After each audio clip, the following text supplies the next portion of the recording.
Hi Katie. Hey Verka. It's nice to meet you again on Mozart Snapshots. Thanks, it's great to see you too, as always. What's the plan for today? Today we're going to go to the Mozarteum and meet with the German violinist and conductor Reinhard Goebel, founder and director of the legendary ensemble Musica Antiqua Köln, and chair of historical performance practice at the Mozarteum University. The Mozarteum has been here for a long time. Its origins go back to April 22nd, 1841, and the founding of the so-called Dommusikverein and Mozarteum. It was established to promote Mozart's music. Well, actually, the original purpose was to train young musicians for service in the Salzburg Cathedral and other churches in Salzburg, as well as to present concerts. The fact that it was called Mozarteum is due basically to Mozart's wife Constanze and his two sons. Constanze went to a lot of effort to promote Mozart's work after his death, didn't she? She definitely did, and because the year 1841 was actually the 50th anniversary of Mozart's death, the founding of a music school in his honor was a fitting tribute. Unfortunately, though, Constanze did not really live to see the Mozarteum develop because she died in 1842. But Mozart's son, Franz Sauer, contributed greatly to the Mozarteum because in the year 1844, he bequeathed his father's estate to the Mozarteum, and that included not only fragments and sketches in Mozart's own hand, but also family letters, family portraits, and original instruments. And this all then formed the basis of what would become the most important Mozart library in the world, even to this day.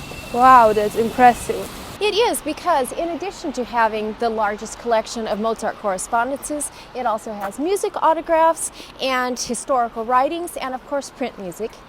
And it's constantly being expanded because an ongoing attempt is made to collect basically every important Mozart publication that appears worldwide.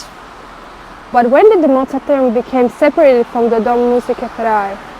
Well, financial difficulties and divergent goals actually led to the creation of an independent Mozart Foundation on October 16, 1870. And then 11 years later, in 1881, the Dommusikverein und Mozarteum was legally dissolved. To this day, they remain two separate entities. So there is the Mozarteum University, which is one of the most important institutions of higher education and music in the world today, and the International Mozart Foundation, or the Stiftung Mozarteum, which is the world's leading institution for the preservation and dissemination of Mozart's work and life and legacy. So let's go ahead and go on inside and speak with Reinhard Goebel and see what he has to say about Mozart's performance style and more.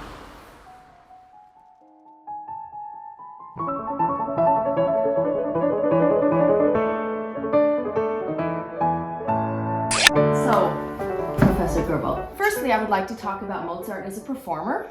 Clarity of articulation was extremely important to Mozart. So can you speak a little bit about touch, tempo, and articulation in Mozart's day versus today? Yeah, but actually the first pianos that Mozart discovered were in 78, 78 on the 77 in Augsburg in the Stein factory, and before he played on a Tangentenflügel by Späth, something from mid-Germany, or the harpsichord. And the piano, the early piano of Silbermann and of Stein sounded so completely different from what it does today. And we are used to this big Steinway sound and to ensembles which are much too big. Much too big. That is one of the most important things, of the basic things. The Hofkapelle here around the corner had four first violins, 4 seconds, 2 altos, 2 cellos, one double bass for the normal evening concert and for the normal festive Sunday concert. And then when there was a solo violin or a solo piano playing a concerto, it was only accompanied by either one stand of this group or even one person. So we have this piano concertos that you can play with a full band band or with a string quartet. Right. That was normal to play them with a string quartet. But basically, the orchestras were much smaller. The relationship between the winds and the strings was a different one. Less strings, more wind sound. But the winds were not as loud as these days, since they are sitting behind the strings. So there's an awful lot that changed. Basically, everything has changed. Mozart grew up in what we call a modern Kleinfamilie, a small family, and he only had something like 3 or 4 weeks in London when father was in Greenwich, and he had something on in his legs. Father had a throat infection, and it Yeah. took over. And he stayed somewhere, and the son was with Johann Christian Bach and Abel and all these people, this Gainsborough and the famous Garrick. But how could this boy have survived this house? So that is the only time that Leopold was not sleeping next to him till 77, when he left for Mannheim, Paris. So that means the father was, till the son was 21, always looking to him. What are you doing? Could you please do this? And think about this. Leopold did not write in and said, this has to be like this. He left him free, absolutely. Leopold was a wonderful person. You know, there's a French proverb which is eggs don't teach chicken. Eier haben Hühnern keine Regeln zu erteilen. So that is the relationship between father and son. And you know, he talks to his father always with Sie.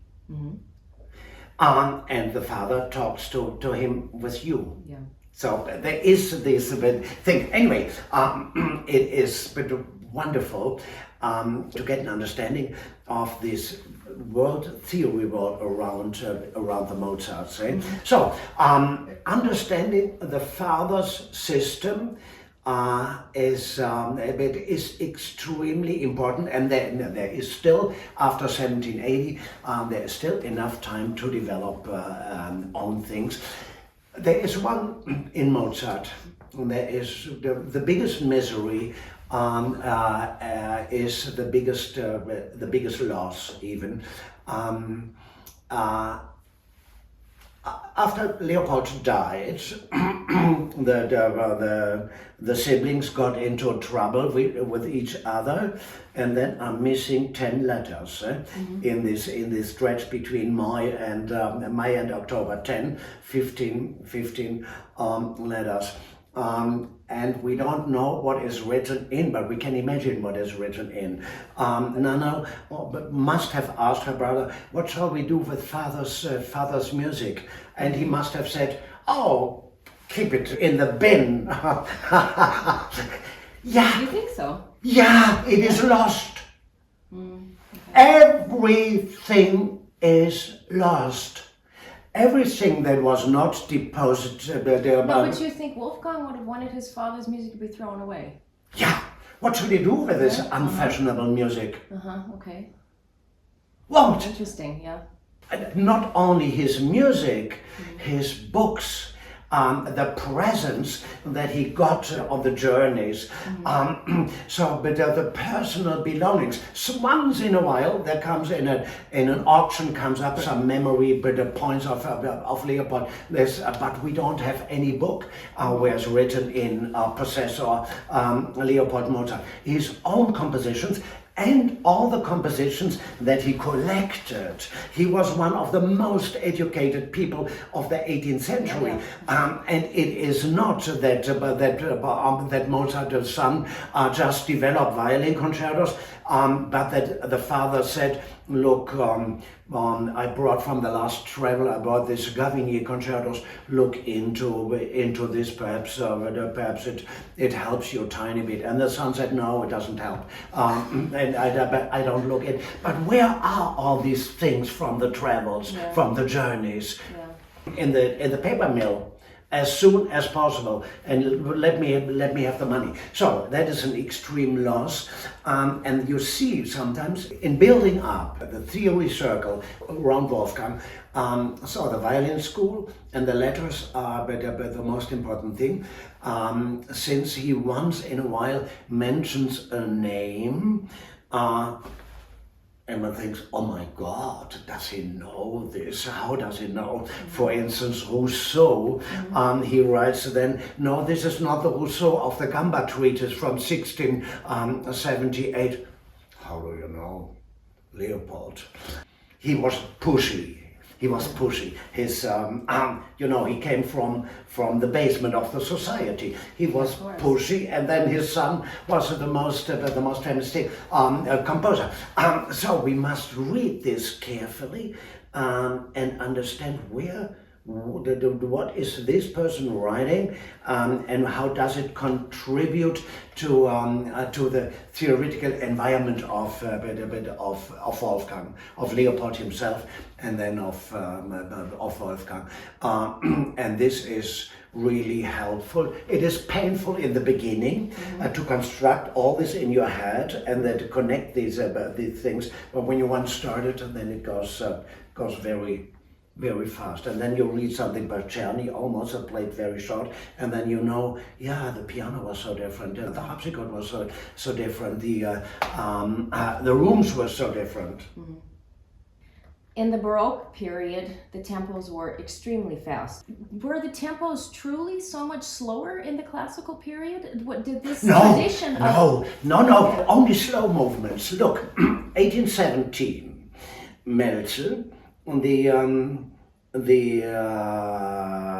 metronome was invented, and the gentlemen of Vienna wrote in the Allgemeine Musikalische Zeitung, the AMZ, they wrote, oh, we swear we will show all the pieces with metronome ciphers on in future.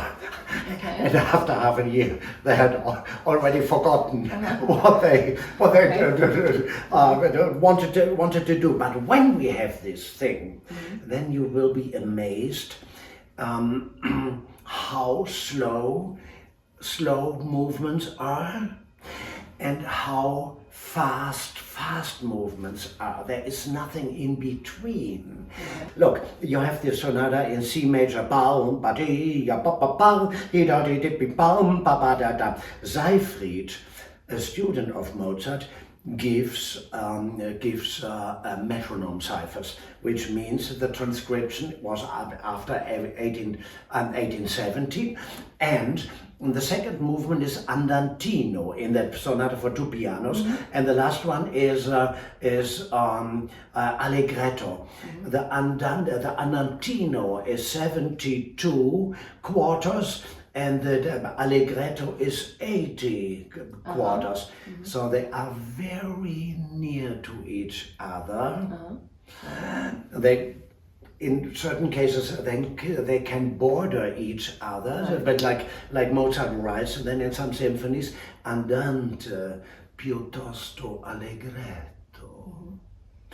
But we learn from this andantino is faster than andante, and that but an allegretto is only called allegretto because the last movement has to be an allegretto, as the first movement has to be an allegro, or something in between. So this is the knowledge of tempo ordinario, and then we learn from this that slow movements, and we learn this from the letters of Mozart, that slow movements are never counted in 8 notes.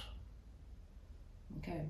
That the relationship in a sonata with 4 quarters, 2 quarters, 3 quarters, but when we have this like this, the quarters are the system of allegro, andante, allegretto. I see, And okay. not the double value. Yeah, okay. The double value in between, and that comes then in the Beethoven time.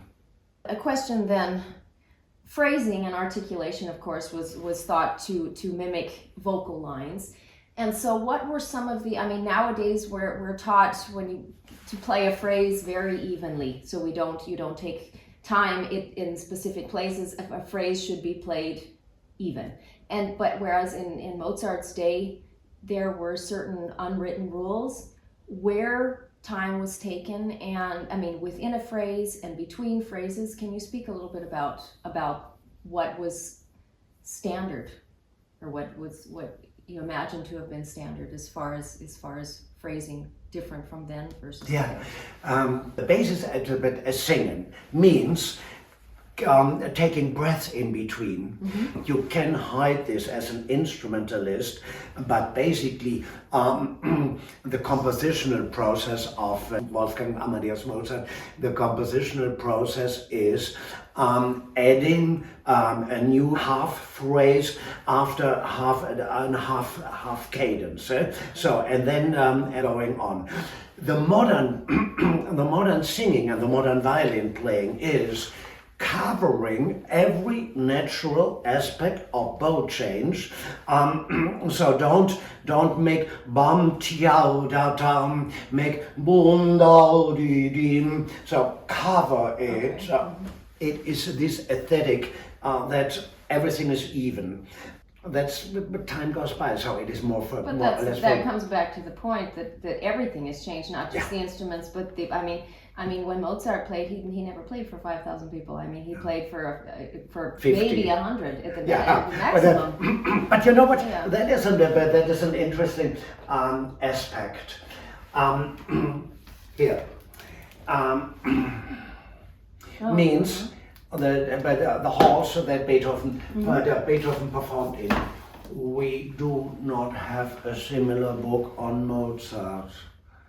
What are the halls that Mozart performed in, that his music was performed? So there is so little interest. But and that's one of the things you can see here in Salzburg. I mean, for instance, you go into the residence, and where he played for the Archbishop, I mean, he was not playing in the large room, basically. He was playing in the smaller rooms. And behind the doors. Exactly, and this gives you an idea. And even in the Schloss Mirabell, this big hall, this hall in there, this was a large hall for those times. Yeah. And I mean, but also, I mean, the instruments they didn't have the power to play in any any bigger spaces anyway.